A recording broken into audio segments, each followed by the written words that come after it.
reka tubahe ikaze muri iri joro ryo kuri uyu wa gatanu, ni mu mpera za wikendi. Bigaragara yuko sahi ibintu byahinduye isura. Ni mu nkundire tuze turebe ko situwasiyo ihagaze muri iri joro nyuma ya operasiyo ikomeye yo kugenda bareba bamwe bakomeje kugenda babangamira iri huriro rya AFC mu mujyi wa Goma. Biragaragara yuko nanone muri iri joro bakomeje operasiyo zigiye zitandukanye, bongereye ubwirinzi kubera yuko ihuriro rya FARDC ryamaze kubona ubwirinzi bukomeye bw'ikirere.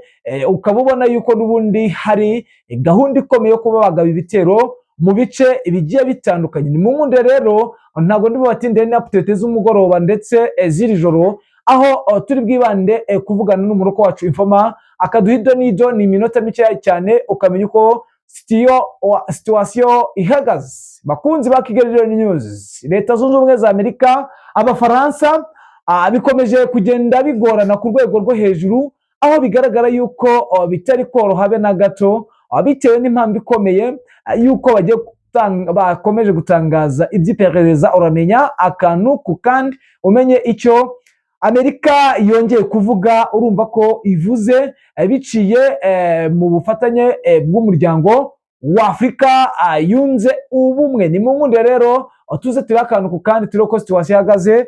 Turebe mu duce twa Busanza, aha ni muri ni Busanza muri Sheferi, mu duce tuno twa Mugogo, za Kitagoma na hano Karambi, Rucuro, sahi byifashe bite? Ni umuriro ni munyemerere tuze turebe ko situwasiyo ihagaze muri izi parike zose, haba muri Virunga haba muri Nyiragongo, turebe ko byifashe. Reka mbashimire mbifuriza amahoro y'Imana mu mwahisemo kubana natwe.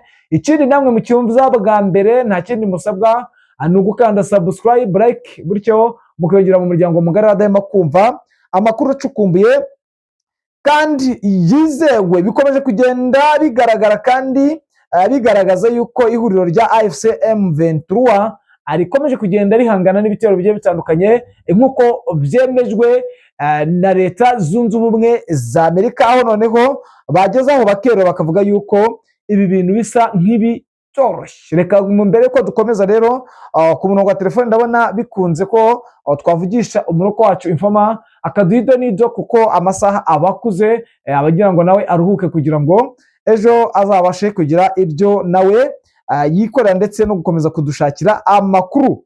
Ku murongo wa telefone reka twakire Bwana Bizima. Bwana Bizima, wiriwe neza? Amahoro ni amahoro. Tuvuze twavuga ko ari ijoro ryiza, ni umugoroba mwiza? Byose ni ijoro ryiza kuko amasaha aragiye. Bwana Bizima, situwasiyo ihagaze ite saha iyi ngiyi? Unyohereje mesaje, nasaga nk'umuntu uri bize umbwira ko ibintu bitoroshye, noneho hari gahunda ikomeye yo gucunga umutekano nyuma y'uko bakomeje kugenda bakura bamwe mu bakomeje kugenda babangamira ituze n'umutekano muri uno mujyi wa Goma. Sahi byifashe bite? Yego niko bimeze, ubona ko ni operasiyo M23 ndetse isa naho yiyongereye imbaraga nyinshi, yaba ku manywa ndetse no mu masaha y'ijoro nk'aya ngaya tugezemo kugeza mu gitondo.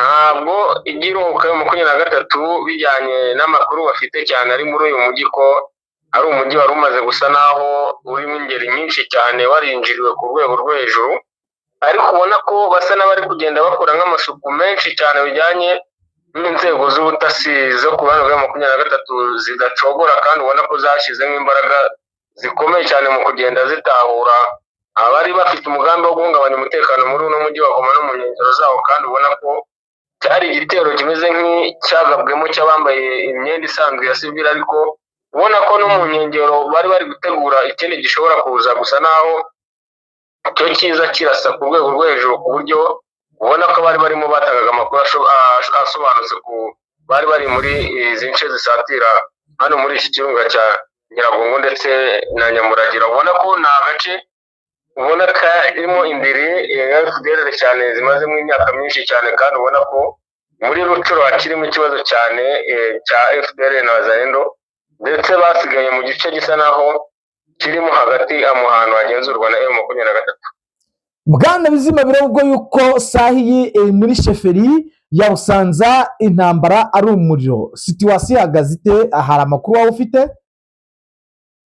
aha ni hamwe ubushize twagarukagaho tuvuga tuti gute M23 igenzura mu gice cya Shasha, ubona ko ari ku mupaka wa Uganda ikagira Bunagana, ariko wajya kureba iki gice cy'inyuma yaho mo hagati kirimo za Gatwiguru ndetse n'izi za Giseguro, hose ugasanga ni zone y'umurongo munini uturuka ku muhanda uturuka Shasha uza muri Kiwanja mu mujyi. Aha rero hari kuvugwa imirwano ni Busanza, kandi Busanza kuva Busanza winjira hano Kiwanja ni mu birometero bitari byinshi cyane ugereranyije ku basirikare bafite imbunda barasa, ndetse nka tira ariyo yaharasa biyoroheye, ndetse ubona ko waba asa naho bateganye no hakurya mu misozi isa n'ibogamiye hano Bunagana. Rero iyi Busanza irimo hagati, bigaragara neza ko abantu baza guhungabanya umutekano muri ibi bice n'ubundi baba baturutse muri izi za Gatwiguru ndetse no mu mashyamba yo hakurya werekeza hakurya ya Kawunga.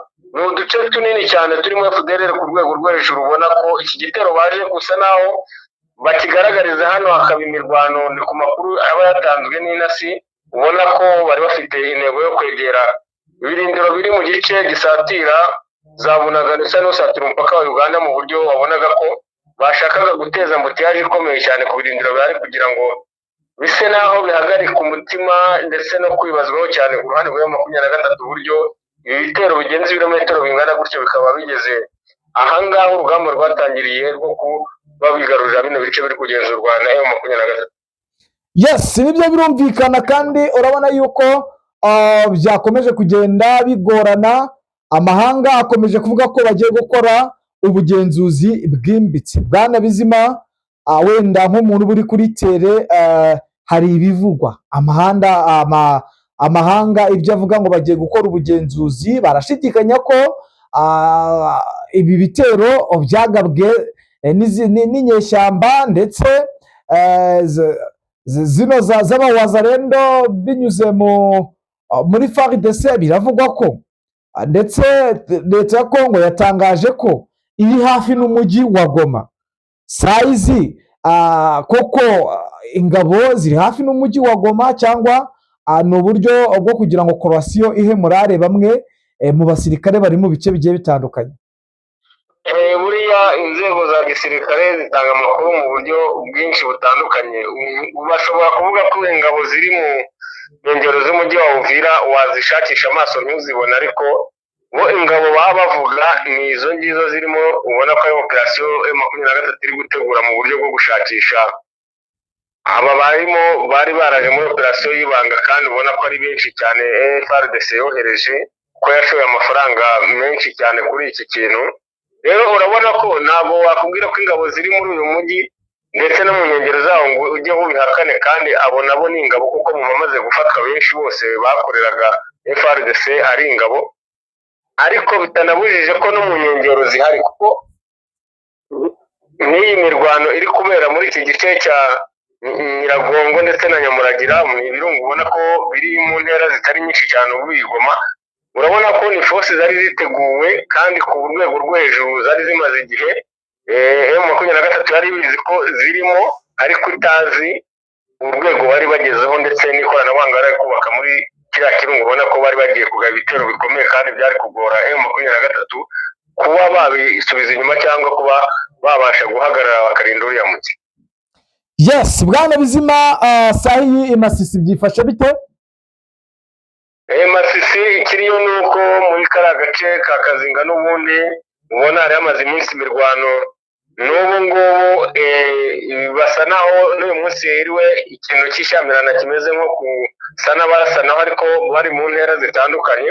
Ariko hakaba hari n'amakuru ari kugaragaraho cyane, ari kuvugwa muri iyi koalisiyo ko habayemo isubiranaho bikomeye cyane, ndetse rikagwamo mu majoro umwe wo ku ruhande rwa FARDC, rwa FDLR ndetse n'abandi basirikare bagera muri 4. ariko ni imirwano yabo bwite bigiraniye, kuko urabona ni koalisiyo yahuye irimo FDLR za pariko ariko zitandukanye, zirimo imitwe igera muri 4 ndetse na wazarendo. Rero kutumvikana ni uburyo baba bashaka imibereho cyane ku buryo batajya banyurwa n'ibyo babashije gusa naho basahura cyangwa bibye, ku buryo byabaviriyemo imirwano yo isubiranamo ubwabo, bibaviramo kuba bamwe batakariza ubuzima. Rero ni ikintu cyabaye cyabaciye morale, kuko ubona ko uko byari bisanzwe ibitero bya buri munsi bagabaga kuri M23 bisa naho byabaye nk'ibihagarara kuri uyu munsi, bitigeze bibagendekera neza.